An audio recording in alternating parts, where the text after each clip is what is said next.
The Thorn and the Blossom by Theodora Goss. Before I even get started on the content of this book, I just want to have a moment to discuss how beautiful it is. First of all, you've got this like outside casing sort of thing. I don't know how much you can see it. I don't have a clue if my camera is focusing, but yeah, we're gonna hope it is. But yes, you've got this like beautiful cover, and then you take it out, and it has these two sides, which again are stunning, like absolutely stunning. And then you open it up and it's like an accordion. First, you'll probably know that if you know anything about the book, because it's what attracted to me in the book in the first place. It's just how like uniquely written it was, like the format it was being presented in, and so I was already intrigued. It also has like these beautiful illustrations in. I don't know if anyone can, again, if it's focusing or not, but I'm just gonna go to the other side so you can kind of see this sort of, it's stunning. It's absolutely stunning as a book. And so the main reason I wanted to buy it is just because of how beautiful it was, because I'm biased like that and I do judge books by its covers sometimes. And also because, as I said, the unique sort of accordion fold binding, I thought that was quite an intriguing way to present a book, and I was just intrigued to see how it was carried out, basically, because all I knew about it before I bought it was that, and the fact that it was a two-sided love story. And so obviously you stretch it out, read one side, then just flip it over and read the other. So same story, two perspectives basically. And I thought that was it was a really interesting way to do it, and so I was very intrigued and therefore bought it.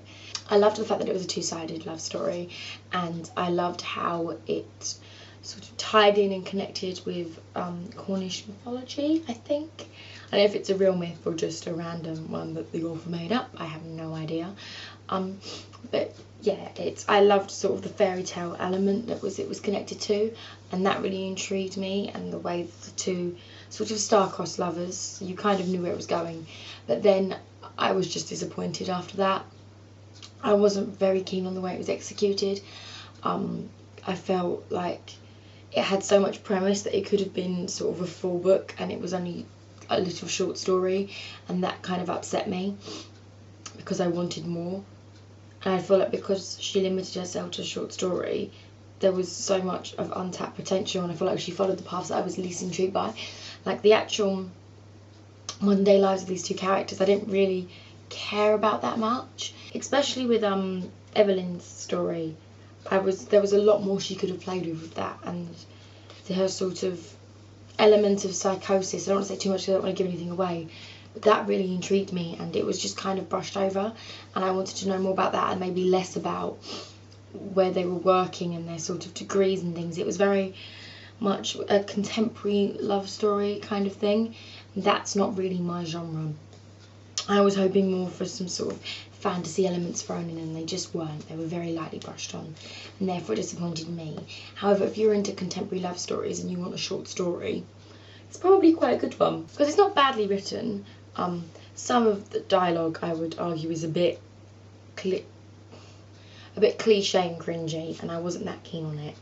But there was nothing, like, some of the description and stuff was really nice and pretty, and it was a nicely written book. It had a certain flow and pace to it. Okay, both stories are only about just over 30 pages long each, so it didn't take long to read at all. I literally finished it in 2 evenings, and that's only because I stopped myself after one side of the story and made myself go to bed.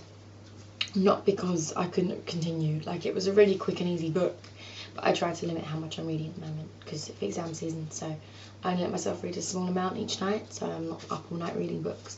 It's hard, but I'm trying.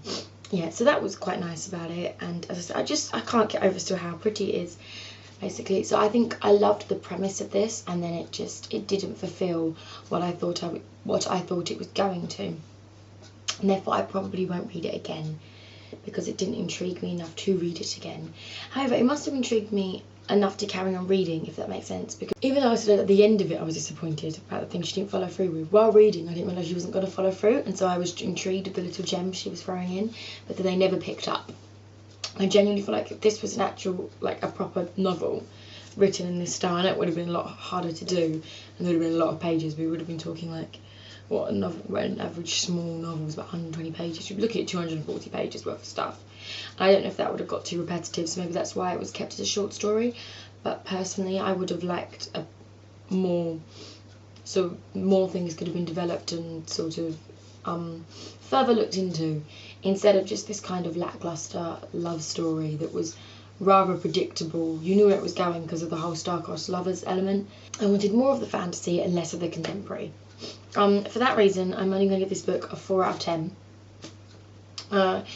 Mainly because again, of the premise, both the format, just the beauty of it, and the and yeah, just the small gems and premise she throws in, despite the fact she doesn't really fulfill on them. I keep saying she, like I think it's a she. I have no idea. They threw in, but I don't know. Just assuming a woman wrote the book because of the genre and the style of the writing, but who knows? Could be a guy. I think it is a woman though, with a name like that as well. I think it is a woman, but sorry if it's not and I've offended someone. You could tell I literally knew nothing about this book before going in. I don't even know the author's genre and gender. I literally just picked it up because I thought it was pretty.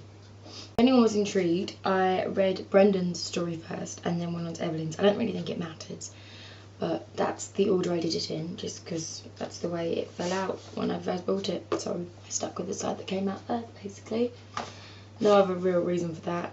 And yeah, I don't really want to give a synopsis because it's so short. I feel like it's gonna be filled with spoilers. I don't really want to spoil. Not that this book is gonna be ruined by a lot of spoilers, especially as from the beginning. You know it's like star-crossed lovers, so you kind of know where it's gonna go. But I still don't want to give anything away because, as I said, there's only 30 pages really of material to work with. So I don't really want to give a synopsis because I'm gonna end up ruining about 20 of the pages. I don't really want to do that. But yeah, it's a nice, pleasant, short story. If you're into contemporary romances, if you're picking this up hoping for the fairy tale fantasy element, might not be satisfied. You might if you only wanted a little bit, but if you want like a proper sort of fairy tale type thing, it probably won't satisfy you in what you're looking for. Yeah, that's all I've really got to say. See you soon.